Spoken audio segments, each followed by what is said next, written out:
The US Federal Reserve has again raised its key interest rate by 0.75 of a percentage point to 3.75%.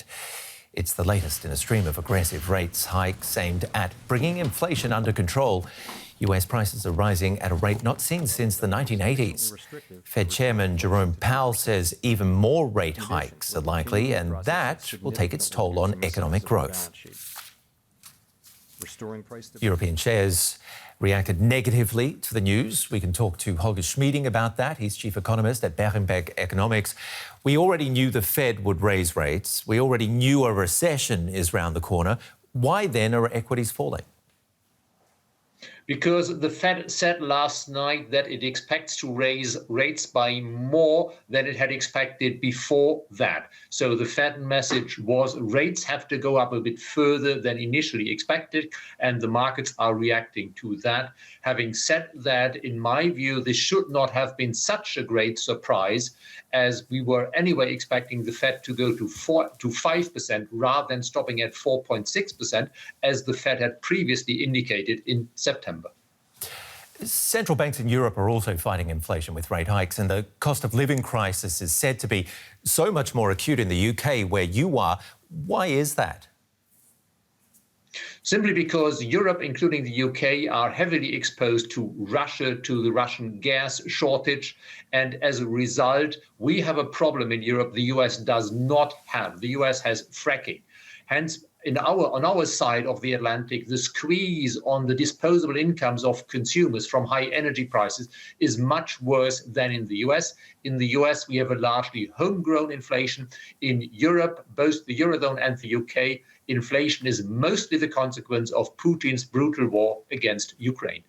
OK, so the US has its cheap shale oil, but while inflation continues to erode living standards and slow economic growth the world over, despite all of these rate hikes, is it perhaps time to try something else? Well, rate hikes will help in the US, where we do have homegrown inflation. Rate hikes in Europe will not help very much because they cannot bring down the prices for gas, for electricity and the like. Rate hikes this side of the Atlantic are supposed to contain inflation expectations. That is to make sure that inflation doesn't spread much further. But the main tool over here to combat the cost of living crisis is, of course, government intervention, government subsidies to all those who need it, the households and the companies who need it. Well, taking a look at the situation now, are governments doing enough? By and large, I would say they are doing enough. In the UK, with the energy price cap for households, they are doing actually quite a bit more than most other European countries.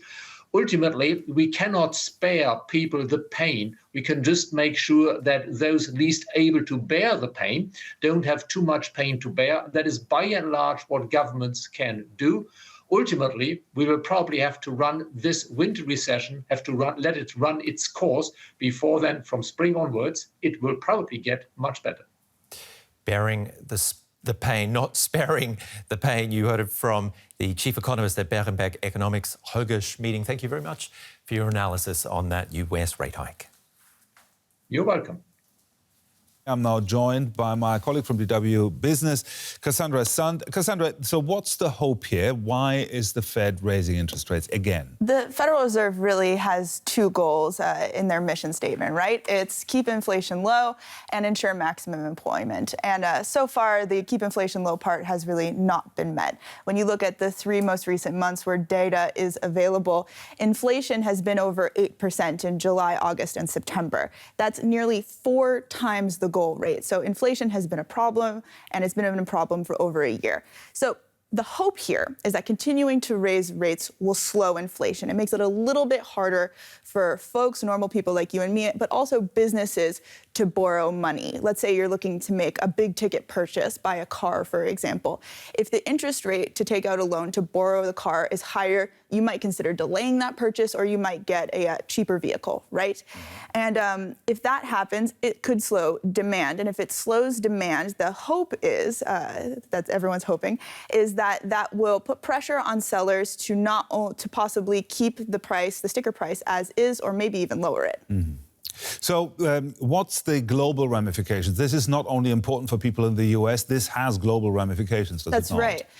The U.S. is the world's biggest economy, and other central banks are going to be looking to the Federal Reserve, and they could possibly follow suit. So those are impacts we could be seeing quite soon. But there are other impacts that could be felt but this is a very complicated web. The UN, for example, has signaled that they're unhappy with the trend of rate rises from the US. They've said in the past that this trend of rate rises, that this policy from the Federal Reserve could actually inflict more damage globally than the financial crisis in 2008 and more damage possibly than the COVID-19 shock of 2020. So there's a lot that could happen here, but we have seen some impacts already. That's because a lot of countries, they use the US dollar as their reserve currency. So some bigger impacts that we're already seeing, and then these are complicated webs, but some impacts we're already seeing. In Nigeria and Somalia, the strong dollar is pushing up the price of imported food, fuel, and medicine. So there could be a lot to come. Thank you very much, Cassandra Sand there from DW Business.